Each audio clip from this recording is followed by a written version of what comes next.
кыйынчылыкта жүрөсүзбү? Демек амалыңыз начар. Ошо акыбалдын жаман болушу амалдын жаман болушуна. Эгерде ошол амалыбызды дурустай турган болсок, акыбалдын баары чечилет эле да.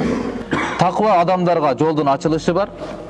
Таква адамдарга кайгысын Аллах Таала кубанычка алмаштырып берүү бар. Күтпөгөн жактан рызкынын жеткирүү бадасы бар. Ошондой эле ким Алладан көп кечирим сураса, Алладан дайыма кечирим сурап жүргөн болсо, тооба көп кылса, Аллах Таала ага бүткүл кыйынчылыктан жол ачып берет дейт. Пайгамбар саллаллаху алейхи ва саллам Алладан кечирим сураш керек экендиги зарыл болгондуктан, тооба кылуу зарыл болгонду түшүндүрүш үчүн айтат, чындыгында мен күндө 100 жол Аллага тооба кыламын дейт. Мухаммад алейхиссалам, сиз менен биз кимбиз да? Бирок бизде өз алдынча тооба кылыш бул жакта турсун, намазда туруп деле тооба кылбайбыз да. Бир декени кылайын деген адам намазга туруп деле ошо намазда деле ошо күнөөсүнөн үзүлбөй атат да. Болду ушуну кылбайм деген ниетте да намазда да. Дагы эле ниетинде турат. Намаздан кийин дагы эле ушул ишимди кыламын депчи.